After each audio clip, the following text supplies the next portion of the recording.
Jezebel recently wrote about plastic surgery in South Korea. I had no idea about this, but apparently 1 in 5 women in South Korea undergo some sort of plastic surgery. And there is a Tumblr account that's kind of dedicated to showing you before and after pictures of women in South Korea. And you could see, you know, the drastic changes. So not only do they undergo surgery to make their eyelids look more Western or make their eyes look larger, but they also make their noses look a little more narrow. They also shave their jaw, so it goes from looking square to looking a little more cat-like.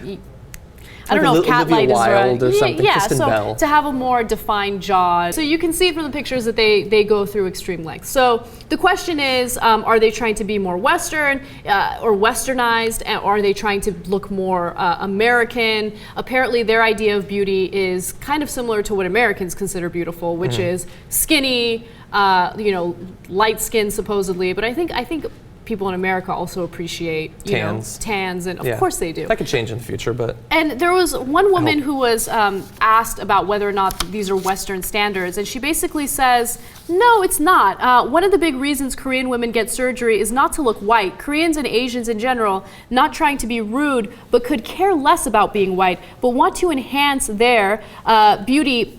They can't do that by making their eyes smaller. It is true that Koreans find foreign women beautiful, but they don't want to look like them. Just because an Asian wants bigger eyes, forehead, and whiter skin doesn't mean they want to be white. They're trying to fit the standards they have generations.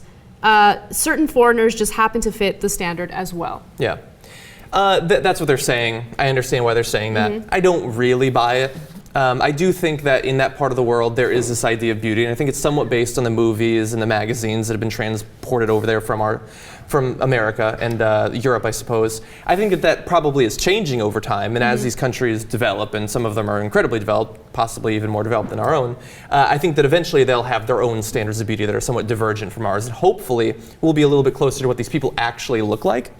But some of these transformations are pretty extreme. And I think that one of the reasons they're so interesting, and I found myself looking through these galleries, I couldn't help it, those pictures are really intriguing. It's the same reason we like shows like Pimp My Ride. We like to see how much you can do with something that starts off in somewhat humble beginnings. Like, how can you pimp it out and make it look good? And some of they apparently can do very extreme things, including shaving down bones. Right. So shaving down bones seems, of course, very invasive, and it seems like an extreme measure to take to, you know, achieve a standard of beauty. I talked to Steve-O about this because he had a lot to say about it. And as you guys know, Steve is Korean. And he basically talks about how, you know, attitudes toward plastic surgery in the US are very different compared to attitudes in South Korea. For instance, in the US, we're very judgmental toward people who have plastic surgery. We want people to achieve a certain standard of beauty in a natural way.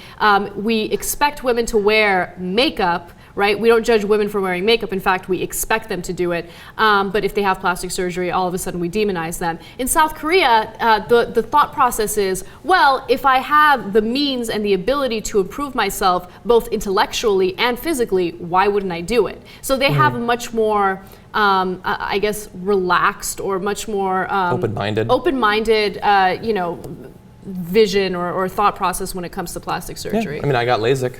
Yeah. Yeah, I think though, look, people look at the before and after pictures and they see, especially with the enlarged eyes and the shaved jaws, and they think that's just so extreme. But look, I'm going to be honest. When you grow up and you don't feel very attractive, I mean, sometimes you're willing to go to extreme lengths to change that. And I've never admitted this before. This is before I was in the public eye, and there was no reason to believe that anyone would see these photos, but seeing these before and afters make me feel more comfortable with revealing this. So, Jesus, show them the picture. I made some pretty extreme changes, and I have to say that I think that in the end, it was worth it, and if this gets me jobs on TV, I think it was money well spent. God, you look scary in both of those pictures. I actually like the left picture. I think I look pretty badass there. You look like Joey from Full House in the before picture. I guess. A little bit. That's kind of crazy. I like that strong jaw. Yeah, maybe I should have the surgery reverted.